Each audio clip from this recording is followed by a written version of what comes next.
কাঁকরোলের একরকম রান্না খেতে খেতে ভালো লাগছে না আর বা কাঁকরোলকে অন্যরকমভাবে খেতে চাও তাহলে এই রেসিপিটা ট্রাই করতে পারো।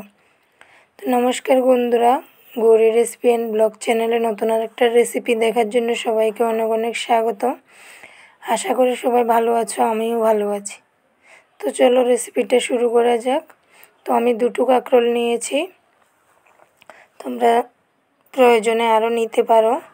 কাঁকরোল দুটোকে সুন্দর করে কেটে নিয়েছি, মাঝখান দিয়ে দু টুকরো করে কেটে সেদ্ধ করে নিলাম।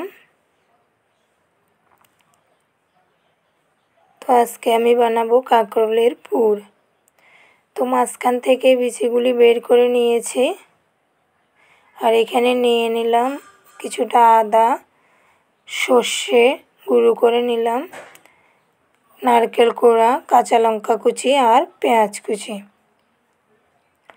তো এখন সাইডে কাঁকরোলের পুরটাতে প্রলেপ দেওয়ার জন্য একটা ব্যাটার বানিয়ে নিচ্ছি। নিয়ে নিলাম 2 চামচ ময়দা আর 1.5 চামচ পরিমাণে বেসন। তো এখন দিয়ে দিচ্ছি একটুখানি হলুদ গুঁড়ো আর একটু নুন।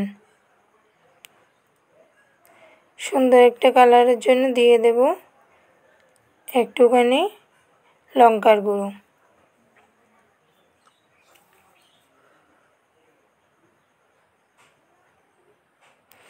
একটু জল দিয়ে সুন্দর একটা ব্যাটার বানিয়ে নেব।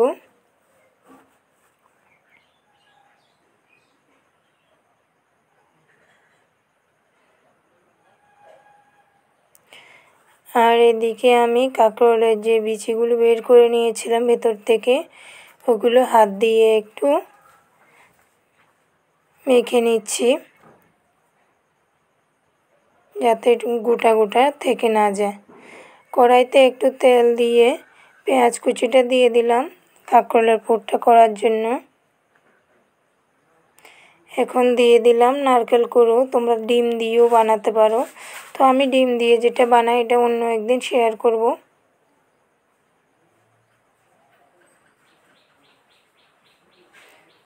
এটা নিরামিষ দিনেও করা যায়, শুধু পেঁয়াজটা বাদ দিয়ে দিলেই হবে। তো দিয়ে নারকেলটা কিছুক্ষণ ভেজে এখন কাঁকরোলের যে বিচিগুলো আমি মেখে রেখেছিলাম ওইটা দিয়ে দিলাম।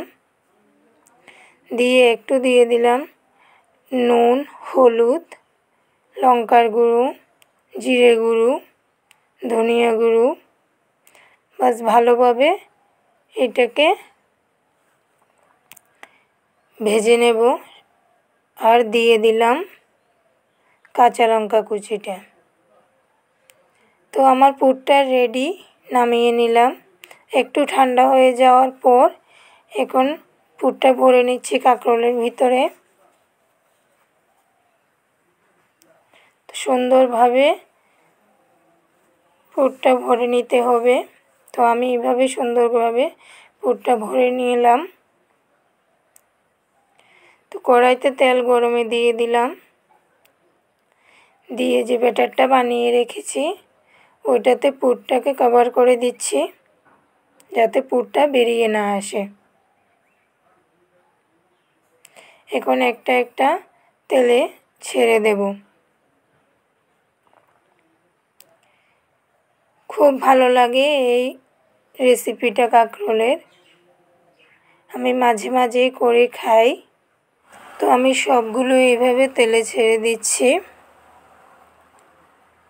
আর বন্ধুরা, চ্যানেলে যদি নতুন হয়ে থাকো চ্যানেলটাকে সাবস্ক্রাইব করে পাশে থাকা বেল আইকনটা অন করে রাখবে নতুন রেসিপির আপডেট পাওয়ার জন্য। তো একটু ভাজা হয়ে গিয়েছে, ও আস্তে আস্তে যাতে ভেঙে না যায় খুব সাবধানে উল্টে নিলাম। তো উল্টে পাল্টে একটু লাল লাল করে ভেজে নেব।